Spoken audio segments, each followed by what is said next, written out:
Hello everybody, Merry Christmas. Yes, this is the Festive edition, episode 82 of the Contest Run podcast, complete with floppy hat. Yes, I've got, if you're watching on YouTube, I am wearing my Christmas hat on top of my headphones. It doesn't look weird, it does look weird. So yeah, this is going to be a part festive, part recap, and talking about what's happening with MCOC. As always, I'm joined by Dan of Frontline MCOC. You can find at www.frontlinemcoc.home.blog and on Twitter under the handle at frontlinemcoc. Dan, Merry Christmas. Merry Christmas, Rich. Yes, we made it through another one. I know. Almost. We've done Quite a year. 2 years of shows. Well, no, it will come up to 2 years next year of shows in the COVID times. Yeah, I know. We had a good 6 weeks before everything fell apart. Yeah. You remember we had so much hope that we were going to be doing some stuff in New York Comic Con and yeah, the before times. Yeah. When we had hopes and dreams. Yeah, as everyone else someday. did. Yeah, no, exactly. Maybe someday indeed. Oh, but what a time. What a time to be alive. What a time to talk about Marvel Contest of Champions, the year that it's been, and all that stuff. If you're at home, and you're alone, don't be alone. You have us. We're here. Don't ever feel like you're alone on Christmas. Put on a podcast, listen to some people, and also put us in your ears. If people are annoying you, just go into your quiet space and get away from people, because sometimes Christmas do be stressful. But where do we kick this show off with, Dan? What are we going to talk about? I think since it's Christmas, we have to talk about gifts. Gifts and gifting. Gifts and gifting. And as usual, definitely the talk of the community. Lots of videos, lots of opening. And lots of speculation on whether gifting has broken the game. Yeah. Oh, it's one of these things where do you really start with it? And for me, for the last 5 years, I definitely remember of gifting that I just think it's a bit of fun. And I can never get around to the competitive areas of hyper spending of units.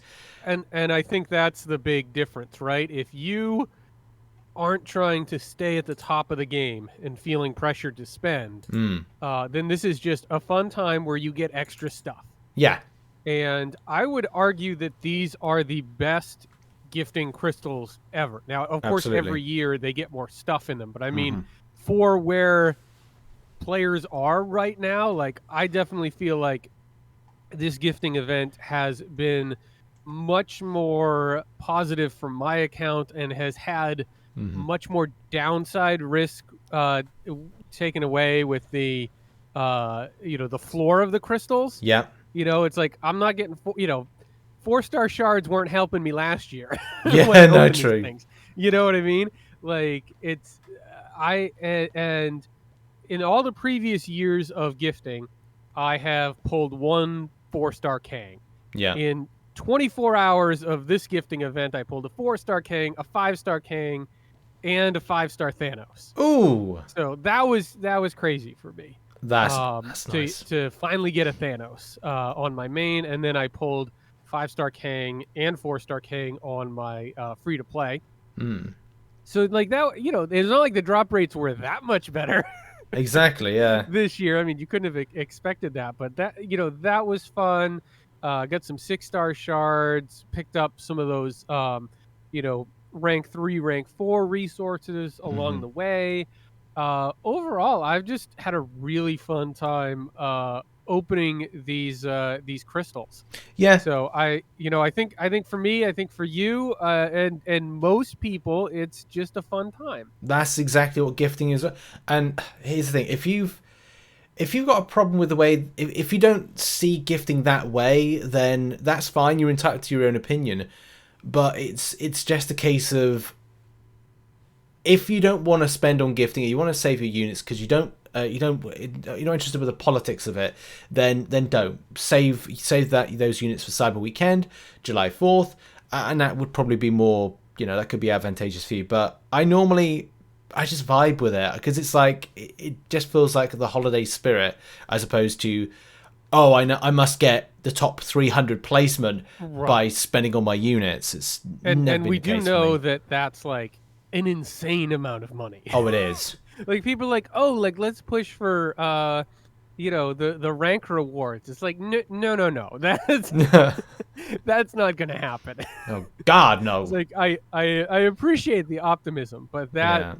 that is not that's not gonna happen. Enjoy your top 1 to 5% and call it a day, and maybe trade a few more crystals. But those actual like ranked placements, either for the solo or for the alliance, those are not achievable by mere mortals. No, I don't think Don't I'd even ever. worry about it. I don't think I'd even want to kind of go down that route. It probably wouldn't be fun. No. So, it's been interesting, the different conversations. Obviously, Brian Grant covers this event pretty heavily from a free to play perspective, and has, Hmm.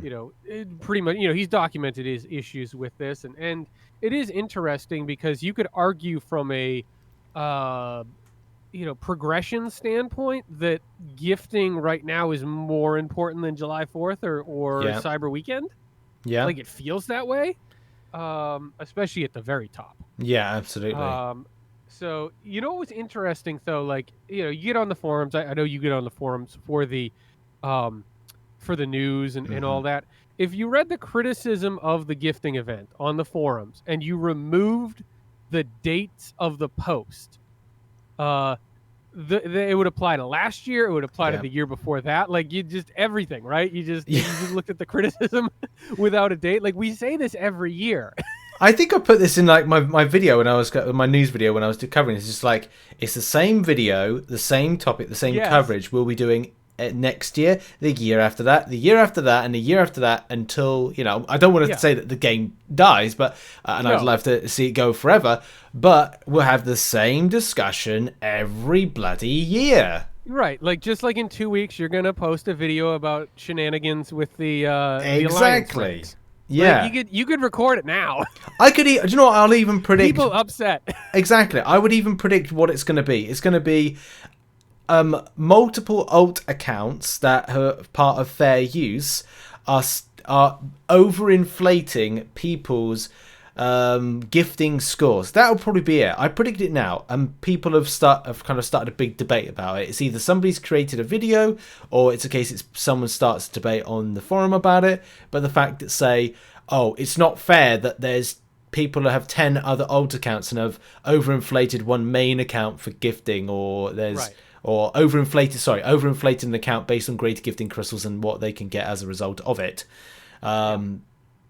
But I may be wrong. Hopefully I am, because I'd rather it be a bit more of a fresh take on something new. Or, as you say, there could be kind of like fraudulent units, and the fact that people are talking about the ideas of banned accounts. I mean, I've seen so many Facebook groups like utilizing Oh, Facebook. Oh my God. absolutely disgusting. So bad for this stuff. Yeah, even So worse, bad for this someone was using my thumbnail as a promotion. I saw that. They even used it as That a looks familiar. And then I saw your video about it. It's like, oh, Rich, that got back to Rich. yeah. I think. Couple Well, of I'm people. sure your folks are out there. They're gonna let you know when stuff. Yeah, Exactly. Gets stolen. So wrong, but Yeah, I mean that's just crazy to me.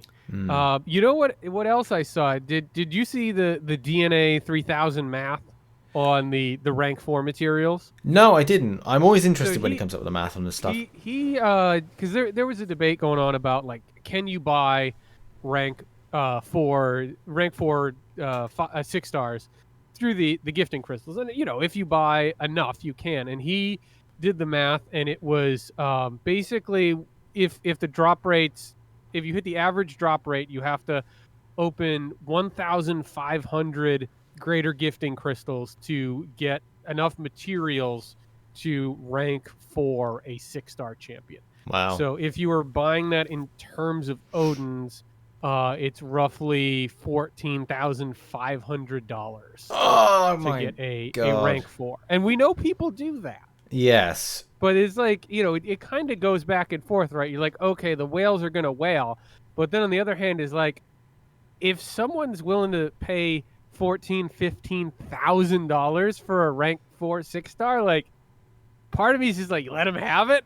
Yeah. Like I get the, I get why people get upset about that because of the competitive balance thing, and they want people to complete content and win the rewards in game. But at some point, it's just like, haven't they spent enough? I don't know. I just it's like I just say thank you for keeping the servers on and enjoy your rank 4 Doctor Doom, I guess. Yeah, the problem is depreciation as well. How and when does that start depreciating? Because the impact of what Relics might do, and maybe the next year Kabam have, will they do 7 stars? If I was to say 7 stars, that would probably be something like 20. God, I don't even want to kind of like fathom. Probably 2024 if or 2023, because it just doesn't. I just don't see it. Rank 4 materials haven't kind of put more into the game, but depreciation. You go, oh, I spent $14,000 hypothetically on on the rank 4 materials. Oh great, I've got a rank 4. Oh great, Kabam have now put it into the glory store to get more of it over the space of, which they probably will do, but that depreciates in a year the same way. Taking me and you are kind of like passed back to when we first started the game and going, oh yeah, 4 stars, they're in the game. Oh, 5 stars, they're in the game now. Oh, 5 stars you can get at rank 5. Oh, you can get 6 stars now. Everything has a depreciation 1 year, 2 years later. Yeah, I mean you're really, as we've always talked about, you're paying to go fast, and my guess is those top folks are just looking to lock in their prestige and top AQ rewards.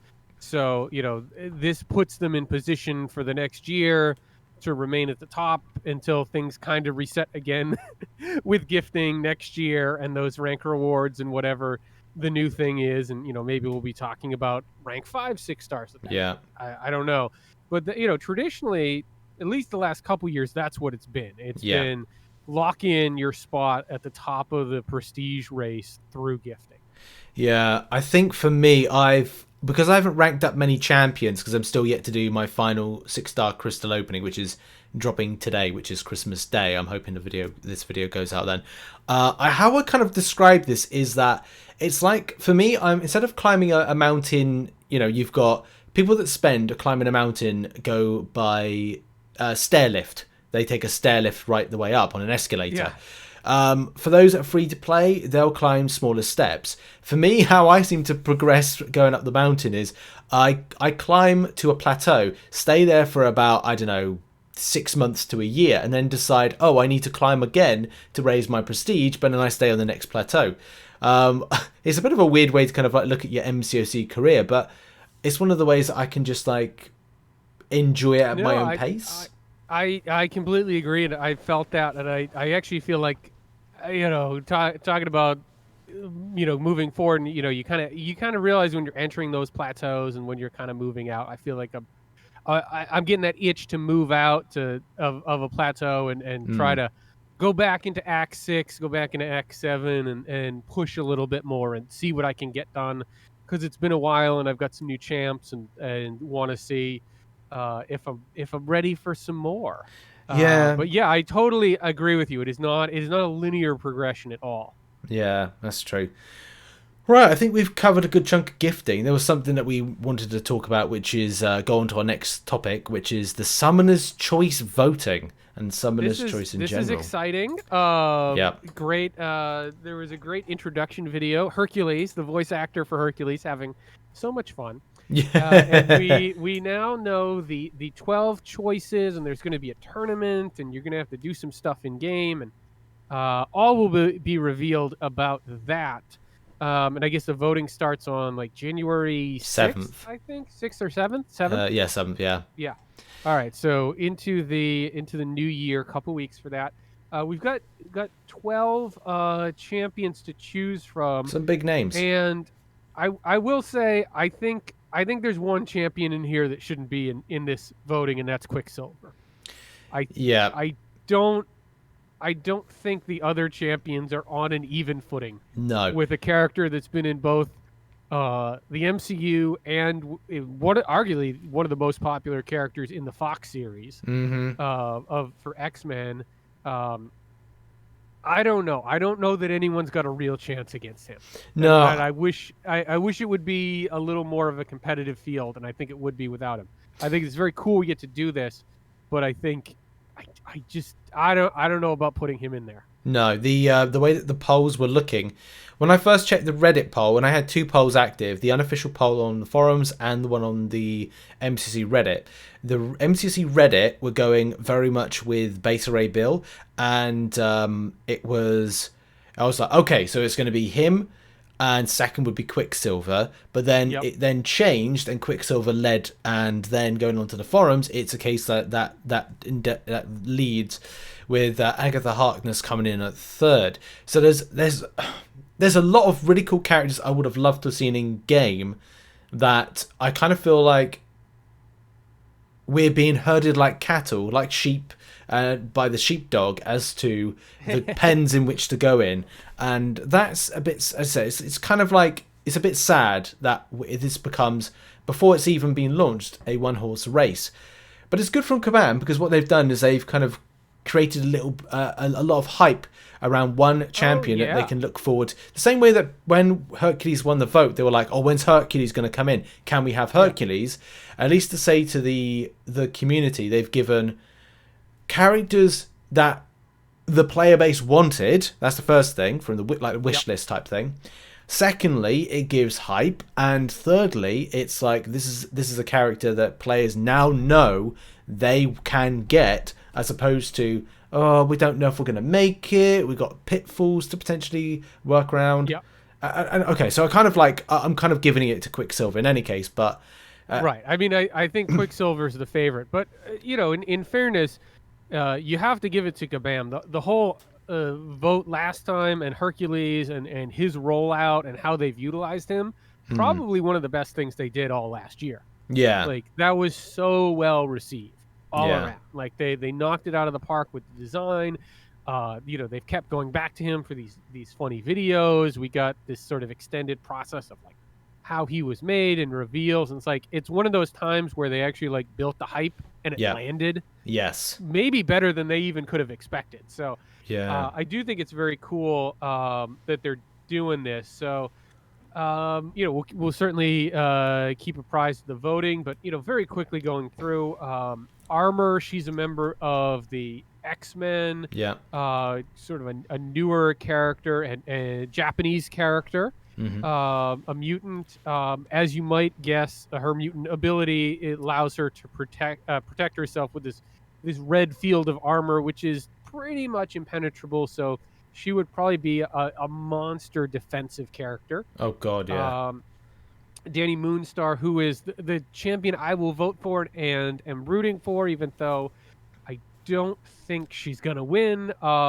She is an original member of the New Mutants, became a Valkyrie at one point. She rides a Pegasus into battle sometimes, can shoot psychic arrows.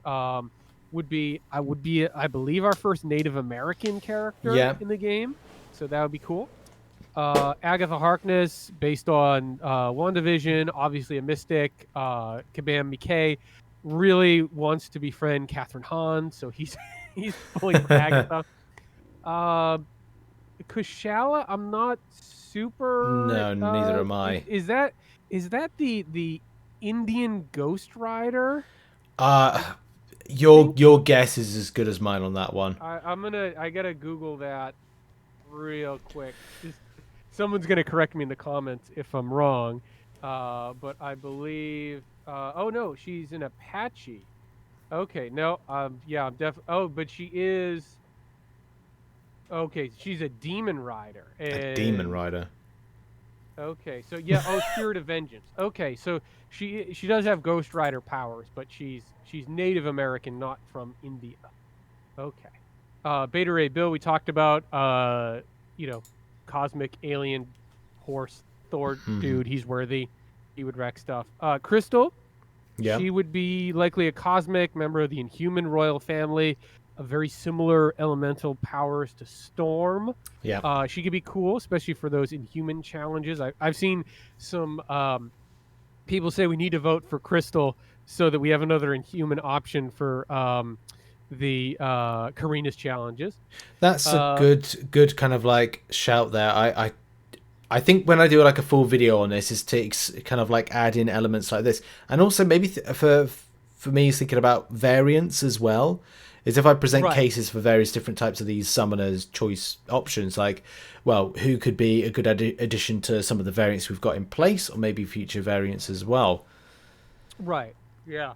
No, I mean, you gotta think that way. You gotta be strategic. Bullseye, we all know him. He obviously would be a skill, fantastic Daredevil villain. Certainly could be a breakout Yeah. champion. It would not surprise me if Bullseye pulled off an upset. There's a ton of fans.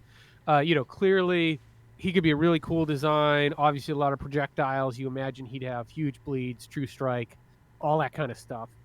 Baron Zemo, again, obviously would be a skill since he's so against any sort of enhancements, right? Exactly. We love Baron Zemo from the Captain America movies and show. So he'd be fun. I wonder if he could make a run. Spider-Woman, I'm thinking it's the Jessica Drew Spider-Woman. It's probably a science. Quicksilver, obviously a mutant. We talked about him. Hobgoblin. He was Spider-Man villain. I wonder if he'd be tech. That's a good point. Tech with the Green Goblin route. Yeah, go the Green Goblin route, and Prowler. So 2 Spider-Man villain. Prowler probably best known for the Into the Spider-Verse version. Yeah. So those, I'm trying to think, because we've got 3 obvious mutants. Armor, Danny, and Quicksilver are definitely mutants. Crystal, Beta Ray, Bill, definitely Cosmics. Agatha, Kushala, and are definitely Mystic.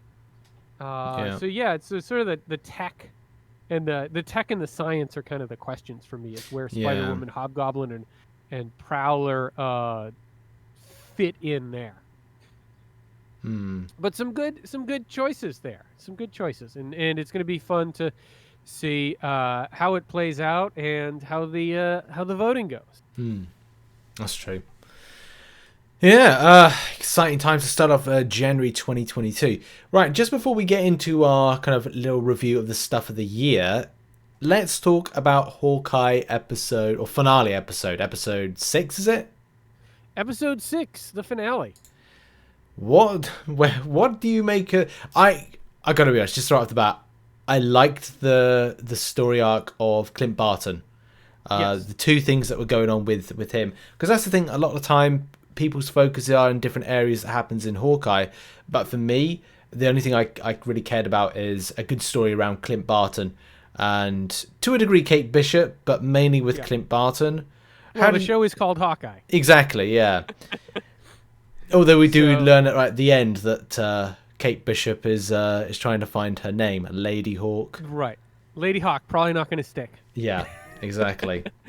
I thought it was a good episode. I liked the ending. I did feel like they kind of rushed it. Yeah, and that they had too many storylines to tie up because they had the Ronin thing. They had Kate coming into her own. They had Kate's mother.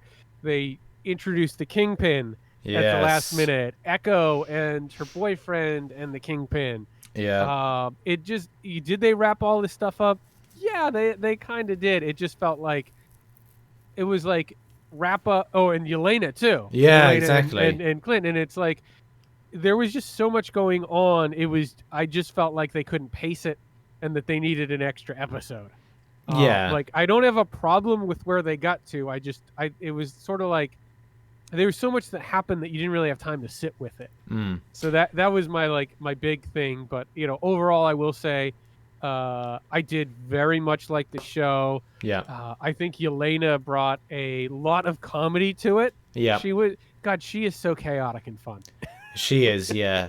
I kind of had this concern really when at the end of Black Widow, the post-credit scene is like, oh right, so she's now going to go and kill Clint Barton from the point of like who was at the graveyard with her. I can't remember what the name of the what's her Contessa something. That's it. Whatever it is. The same one who recruits what's his face? The U.S. agent. What is his name? U.S. agent. Right. Yeah, I kind of felt like that's right. So that's that. No, okay. So it's Eleanor, Kate's mum, that's hired Yelena to kill Hawkeye, but also she's been busy, kind of like in that time with putting Black Widow's down on the straight and narrow. Also, we got tie-ins with what happened in the events that while she was blipped, and yeah, like I did like the. I think you absolutely nailed it on the head. There's so many storylines that collide. It's difficult to kind of put everything in. I was happy and also sad at the same time with the way that Kingpin was introduced. Like the way that they've in his white blazer, I can't remember the name of the actor, but Vic is it not Victor? Someone it's they've padded. That's it, Vincent. D'Onofrio? Yeah, that's the one. Yeah. They've padded out his shoulders more, which I think Yeah. is so much better than the Hawkeye. Hawkeye. It's so better than the Daredevil one that he was in, because it just looks like he's more menacing and more kind of like brutish and big.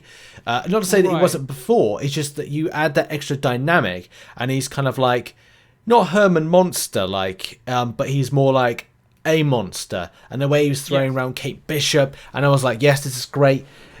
He needs to survive these things like explosions. He's right. Like it felt like Kingpin. It felt like Kingpin. Yeah. That's it. It felt it definitely did. Takes a lot to bring that big boy down. Yeah. So yeah, it's kind of like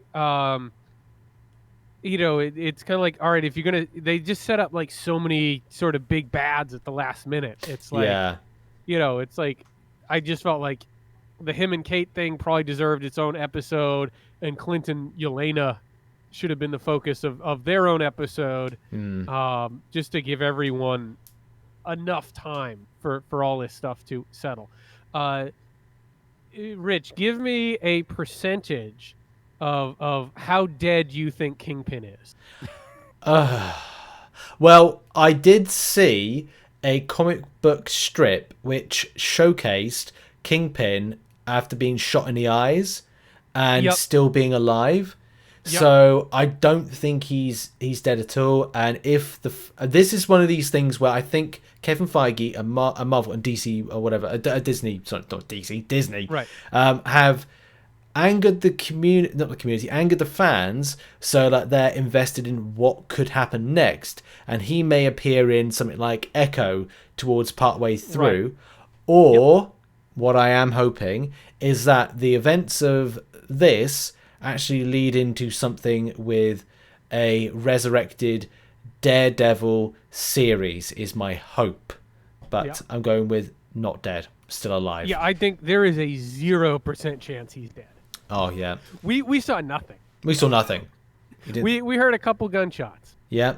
And then they have all the outs that they need to bring him back. Yeah, absolutely. And like you said, there's this whole arc in the comics where he's shot up and he has to go away, and he gets miraculously healed and comes back bigger and badder than ever. So I'm not too worried. I don't think that's the last we've seen of Vincent D'Onofrio's Kingpin. Yeah. For sure.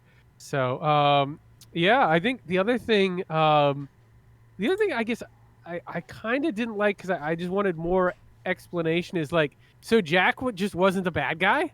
Like he was just framed the whole time and just wanted to like play with his sword?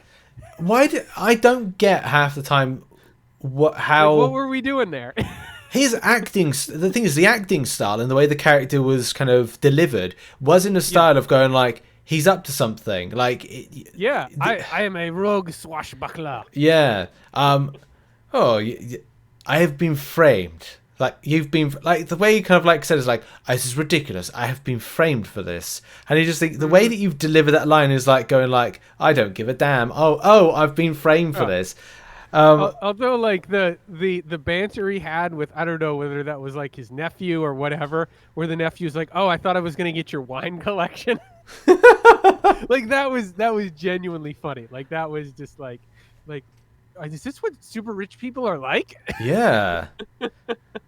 But I did enjoy that, but I would have, that felt like a little bit of a throwaway. Like, what are we doing with this guy? What's the end game here? Yeah. Or is he just purely comic relief and a red herring? Yeah, I know. I don't know if is he the equivalent of the Ralph Boner Yeah, of exactly. Hawkeye? I just found it weird. Like he was just to throw us off. Yeah, as soon as Kate's father died in the first episode, I was looking at him when he was kind of the new boyfriend on the scene, going like, "Is that still the father? They look really alike. This is really weird." I was like, "Oh, the we've got like a mustache," and I was just like looking at him, going like, "Oh, I can't really kind of get over this a little bit." But yeah, I guess he was just there to play the character he yes. But I loved Hawkeye. I think it's probably one of my top 3, but we'll talk about that in kind of like another episode as like what our favorite ones. But it's definitely like a great show. I really enjoyed it. I think more so because it was grounded, and also because Kingpin was throwing Kate Bishop around. Not like anything against Kate Bishop. I actually ended up liking her at the end of the series. But I guess that's the point of like the overconfidence and kind of being stupid kid that she is by episode. And they just made the size difference like really obvious. Yeah, exactly. So it just really kind of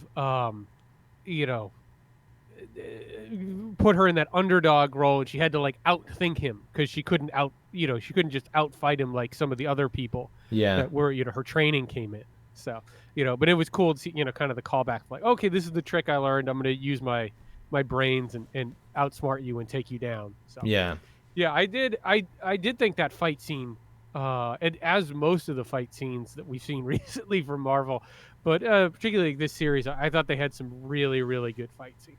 Yeah, that's true. Cool. Right, let's get back into MCOC territory, and we'll just do a quick kind of review of stuff for the year.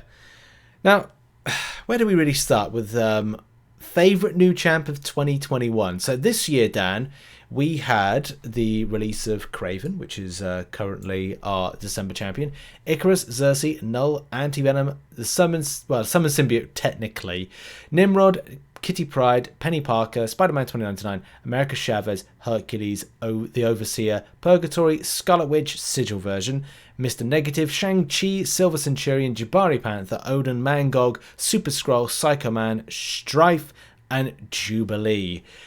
Wow, that's a lot of very key champions, but also some kind of like middle of the road ones. Quite a year. I think they didn't start off particularly strong in the first quarter of the year, other than say Strife. Certainly, Psycho Man, Super Skrull, they felt like some pretty bad misses, and people weren't super hyped about the Realm champs, even though they're actually pretty good. Yeah, I do like Jabari Panther. But I think they turned it around over the summer in the second half. Oh god, once Hercules came out, it felt like they got their mojo back. Yeah. And things started to go really well for them in the back half of the year. Mine is Kitty Pryde, one of my favorite Marvel characters, and she is amazing in game, and keeps me from dying even in situations where I probably should. So, first time I've participated in the new feature arena setup, went for her as a 5-star, immediate 565, Sig 200. Just enjoy that champion immensely. Plus, she has a dragon. Yeah. So, I really love her. She's definitely a top champ in the game, and it's always fun when a champion that you've been hoping for years to be added to the game comes to the game, and she's fun to play and really, really useful. So you don't have to make excuses. For ranking up one of your favorites or feel bad in any way. Absolutely. For me, this is a very tough one to kind of separate out between. I think for me, it's Spider-Man 2099. It's definitely a character from a look and appearance and from a functional standpoint that I really enjoy. I think he just stands out as like a great. If you want to spam those debuffs. Yeah, that's what I was trying to say, like debuffs. I was going to say ticker. I was thinking, like, how the hell was the description of a good debuff ticker? But we've had the rise of things like Rupture, Wither with Spider-Man 2099, and some others that have just been absolutely just cracking for it. But You know, there's others, isn't there? There's like Null and Shang-Chi, which have been standouts, as well as Hercules. And like, I don't have Hercules, but I really would love to get one, which either I've opened up and got him today, or it's a case I've missed out. But you know, these things, I think it definitely puts into the camp of as you say, the latter point of the year, that the best champions have been kind of Kabam learning lessons of players' feedback. So you kind of look from July, you got Hercules, Spider-Man 2019. Penny Park has seen a lot of resurgence in popularity. Yeah, you're starting to see some gameplay for her. Anti-Venom is another one that I really enjoyed testing. I would love to pull him. Yeah, I really like his play style. He's certainly one that I would love to see added to my roster too. And we can't forget the exclusive champion, Scarlet Witch Sigil. I love her. I have her at 6-star rank 3. I think she's phenomenal. Yeah, she is fun to play. The damage is there. I love the costume. It's for as much back and forth we did about like what's happening with that character and the release and whether or not you liked it, it's tied to the sigil.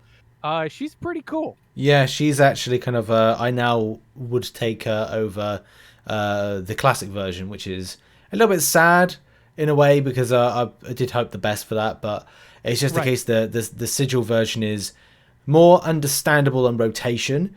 It's more consistent on suppression of buffs on the enemy. It's again better rotation on damage, not just for the SP2. I should have been more specific, but the way that the degen works for the champion and how you build up certain elements to what is it? It's not the chaos charges. I can't remember what it's called, but the way you build them up to the point of putting on that degen damage with shooting off an SP3, it's like this is great. I'm glad that I was able to get this. I know that some players have asked about trying to get it, and I don't know when Kabam are going to put it out into any kind of crystal for free-to-play players. But yeah, it's a lot of fun. It's a lot of fun, that champion. Oh, for sure. Yeah. So, yeah. Overall, I think a pretty good year. A rough start, but a pretty good year of champion design. Yeah, absolutely. I mean, from the artistic standpoint of how they build it, how they build the animations and the characters, Kabam have had another great year. Like, that's one department that never fails. The look, I mean, the animations. Even champions that maybe haven't been received very well, but like say Purgatory, just a work of art.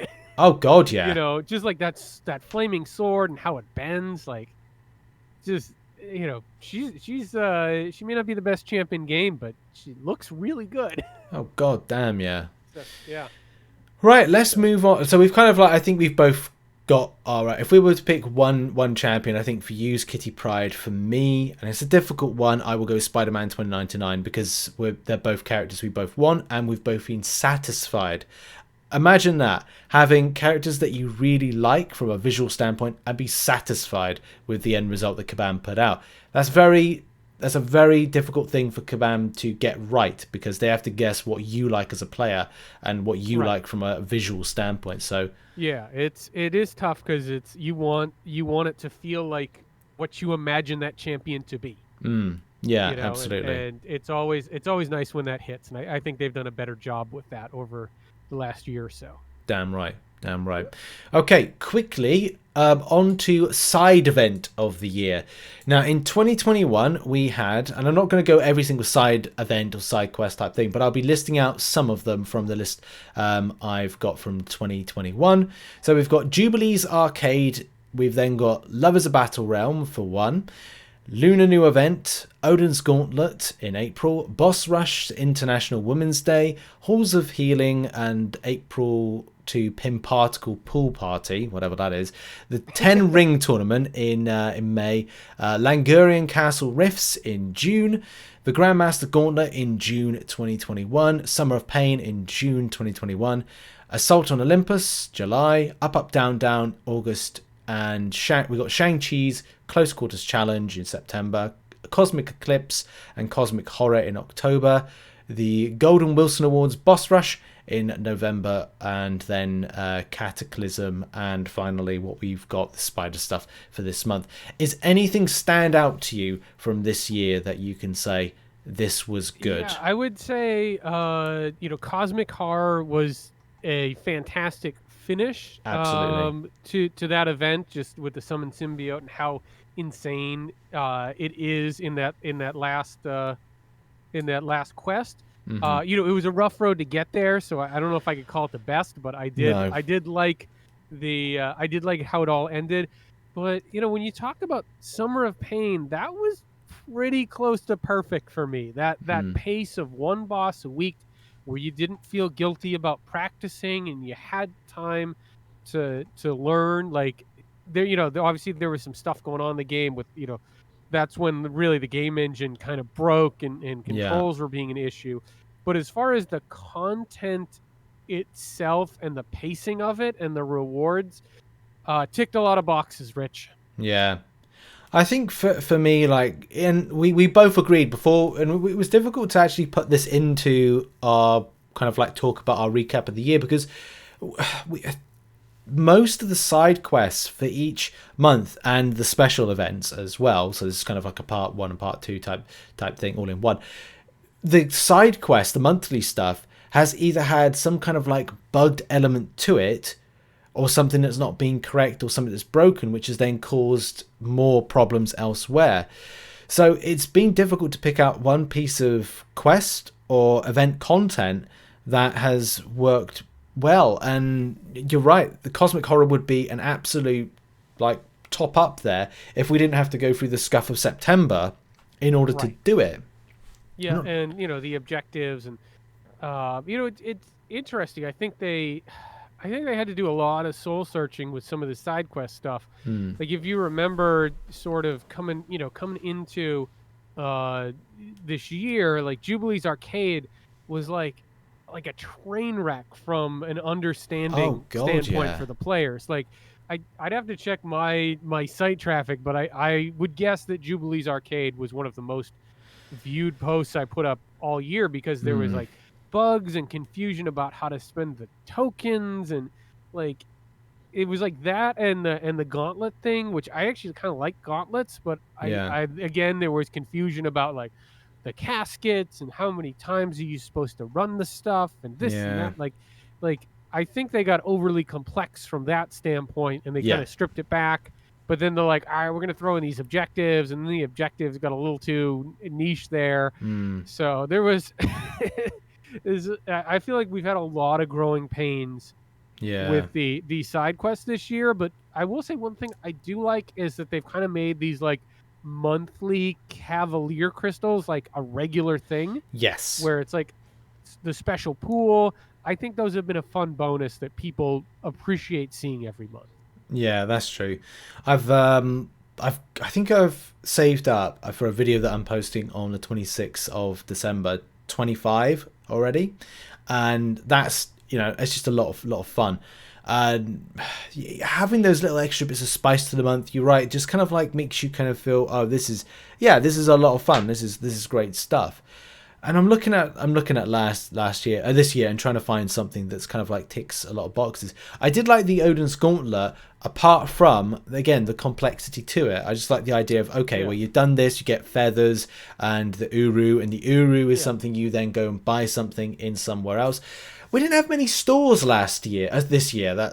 That's something I've noticed. Not too many currency stores where you spend something to kind of like grab it back from a side event, like the Gamma Radiation, I think that's or Valor. Another one of those things where it's like another store makes the game more complex, even though we all love stores. Yeah. And if I remember correctly, didn't like Odin's Gauntlet launch bugged, and there was an issue with the feathers? Yeah, people got more feathers than they should have done. That was the thing, is like we were really, I think with Jubilee's Arcade and that one, that was sort of the peak of like, can they launch a side quest correctly? Yeah. Like I feel like we were like even putting in our descriptions and our breakdowns, like, hey, don't play this quest in the first 15 minutes because it might be bugged, because the last few have been bugged. And, that was really a reoccurring issue with these side quests. They got super complex and they just couldn't launch them. It was rough. Yeah, and it's so difficult to find one particular quest that stood out to me. And this is the thing, from the monthly side of things, I can only say that Cosmic Horror if you take away what happened in September, was my leading kind of thing, because you used the Summer Symbiote. There was a good fun to it. Everyone had a laugh. There was good rewards at the end of it.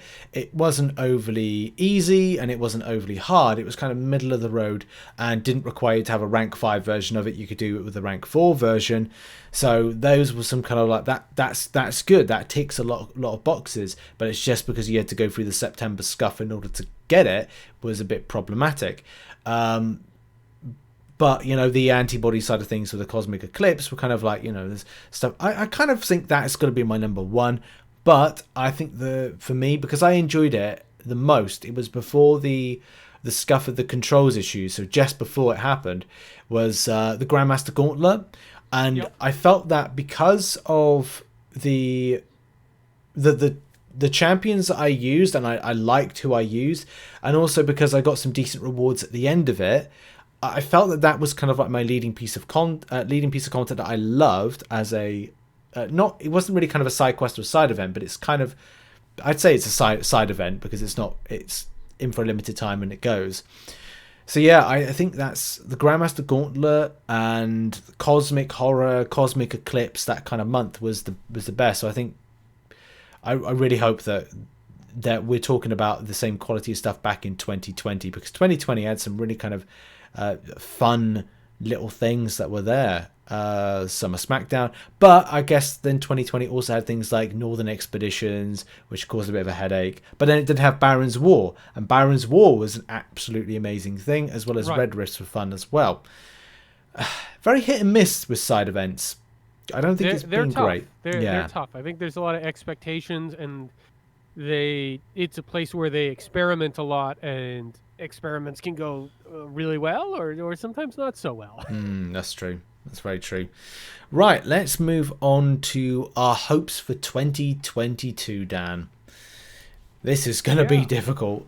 It is, you know, and I think so much hinges on a timely and successful release of the new game engine. Yes. That it's almost difficult to project beyond that, because there's just so much riding on this new game engine to get the game back to a really stable, playable point for certain players to, you know, and to be able to move forward. It just feels like such a high risk thing.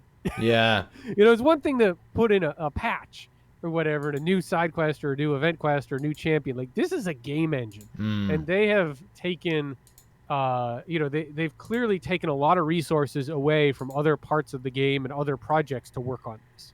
Yeah. So we're talking about probably what, a 6, 8, 10 month, you know, build time for something like this, that has caused a lot of other stuff in the roadmap to be pushed back, and they just have to get it right. Yeah. I guess this is all about longevity. I'm always very much, I believe it when I see it. So I know I should maybe have kind of said in my content leading up to the end of this year, look, Kabam are working on something, a new game engine, but you know, it's a case of like, well, players are getting frustrated and leaving, and there comes a point where delivery is so important, and it's tough to develop games and keep players happy, but also it's delivering. And between things like, if they get the controls right, because like, as much as I like playing on an iPad 2021, it doesn't feel like I get the best experience with playing Marvel Contest of Champions the same way that I think like other players are playing as well. The responses just aren't there, but man, I'm hoping for the best. You've got to hope. Oh yeah, you've got to hope, and you know, they've got to get it right, because I mean, I don't even want to think of like what the implications are to like screwing up that big of a launch that would affect everything. Yeah. Like, there's kind of no going back. Like, once, you know, they have to get that right. And I know we've talked a bit about, you know, when's the next roadmap, and people are asking for roadmaps and updates, and you know, a lot of stuff's been delayed. It's like, I don't know if they are. I mean, I don't think we're getting anything this year now, because that's a good point. Yeah, I kind of feel it's either going to be, you know, we're recording this on the 23rd of December. It's either going to be one of these things where it drops on Christmas Eve, so the 24th, when the holiday gift goes live, and that is kind of like they throw it out on a Friday. It then, sits with us over the weekend and also coming into the next year, or it's going to be close to the end year and it's a scheduled post or scheduled thing to kind of like recap the year and say like this is what we plan to do in this. If it's not any of those, if it's not the 24th or by the 23rd, then 23rd, sorry, 31st, then it ain't coming into early next year. But yeah, I don't know. With I mean, me and you, it's like we try. I don't think they can put out a new roadmap without some real serious deadlines in place for a game engine. Yeah. Like I think if they release a roadmap and they're just like, hey, we're working on the game engine and we'll give you an update when we're ready, I don't know that that's really going to cut it. No, because people are patient, but it's kind of one of those things like you gotta have an update at some point. So and where so much hinges on that being done so that we can move on to other things. It's they got to have an answer. I mean, it's one of those things like it's going to be done when it's done. I think we all get that. Yeah. But I understand the hesitancy of releasing a roadmap without that information. No, that's true. I think for my hopes for 2022 is to have something of a new game mode, not solo competitive mode, because it's like I'm not really too interested in that competitive element to it, especially because I'm not really interested in Alliance Wars, and the new kind of like bans and tactics and stuff like that seems to be like, well, that's the solo competitive mode you're going to get. So you're basically going to get a more, I wouldn't say quicker, because it's not going to be a quicker paced Alliance War, but you're effectively getting Alliance War but somewhere else, so you're getting double the amount of Alliance War. Just there's no alliances. The other things that I'd like to see is, like I said, like a mode that is not like incursions, but maybe different incursions that's more quick and snappy, that you can kind of do something in. It's kind of like maybe similar to a variant, but it's kind of like every day there's a new kind of thing with a hashtag element to it, and there's a fight similar to like the Summer of Pain.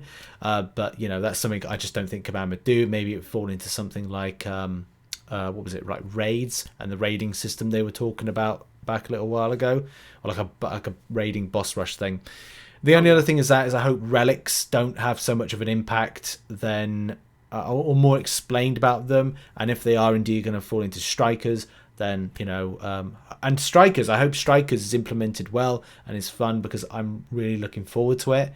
And I think just getting stuff right for side events and the monthly content, which I love monthly content more than I like some of the story and permanent content. And 7.4 kind of like being a good with a player base and a good end. What are your hopes for 2022, Dan? I definitely would like to see all the stuff that you're talking about. I am intrigued by solo competitive mode. I would like to see a Summer of Pain 2, yes, or more similar, that sort of that weekly boss cadence. I really enjoyed. So yeah, I think that'd be a good time for it, and I think that would scratch that itch. And I think maybe as we get towards the end of the year, it may be time to talk about whatever the next Everest content is for those players. Yeah. What is Abyss of Legends 2 or whatever we're going to call it. I saw someone say like the multiverse of legends, and I thought that kind of sounded cool, and it ties in well with what's going on in the MCU right now.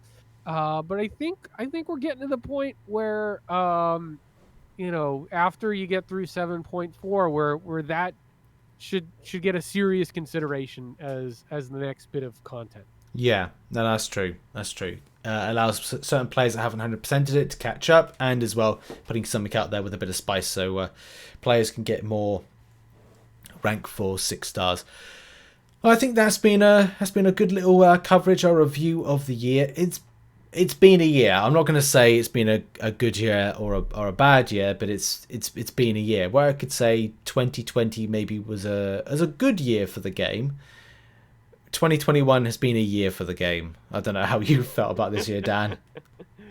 No, I think that's about it. I think everyone feels that. I think the players feel that. I think Kabam certainly feels that too. And I know that they're certainly, frustrated with some of the things that have happened this year as well. So, I think we're all just hoping for a reset in 2022 and, they get this game engine right and we're able to move forward. Yep, absolutely. That has been the Festive podcast, and thank you very much for listening and watching. And we'll see you in some next episodes, which will be reviewing Spider-Man: No Way Home, as well as a special MCU edition of the Contest Round podcast. Thanks, everybody. Merry Christmas, Happy Holidays, goodbye.